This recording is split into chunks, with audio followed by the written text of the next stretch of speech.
Hello everyone, my name is Bhavesh Chakor. Today's date is 5th October. The topic of this video is a wrapper class. As we know that Java is an object-oriented programming language and everything in a Java is an object. But this statement is not completely true because all the primitive data types in a Java like byte, short, int, long, float are not objects. For example, if we want to store a value 10 inside some variable, then we will write int x equal to 10. But this int is a primitive data type and it is not an object. Uh, so to so in Java, to represent a data, we can represent it by using primitive data types and without creating its object. But by using this function, the Java program does not remain 100% object oriented. So to avoid this situation, Java has introduced the wrapper class. Wrapping means covering something. For example, if you want to store a 10 value inside a variable, then instead of writing int x equal to 10, we can create one class.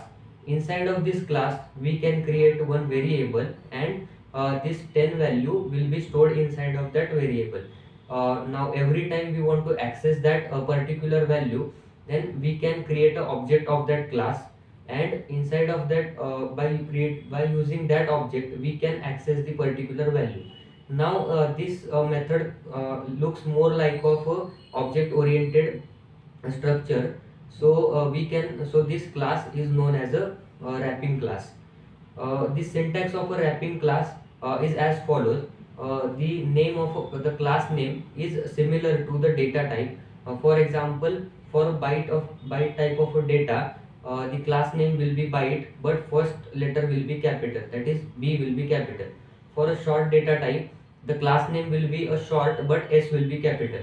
The only difference is for int data type, the class name will be integer and with I capital, and for char type of a data, the class name will be character with C capital, and all other names are same.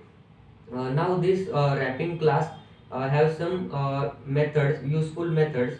The first method is a value of. The value of method is a static method. A static method means we can access this method without creating its object. Now let's say this wrapping function is present inside of an integer class.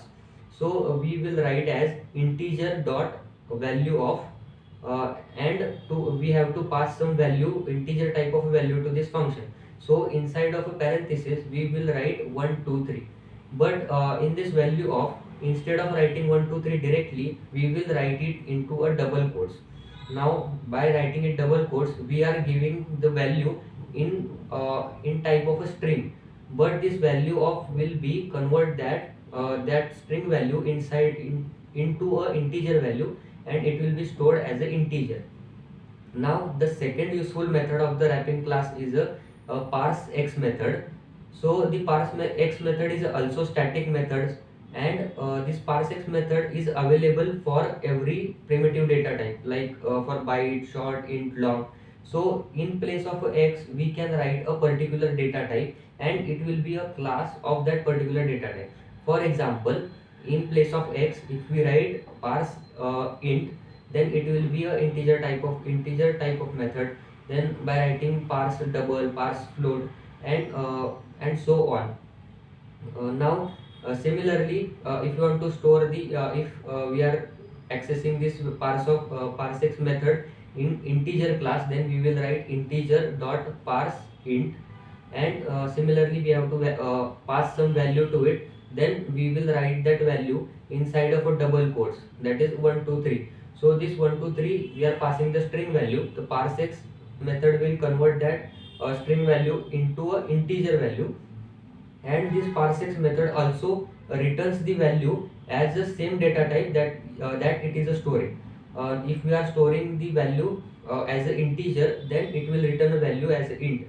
If we are storing the value if it is storing a value into double, then it will return a value as a double. And that's all the basics of the wrapping class or a wrapper class. Thank you.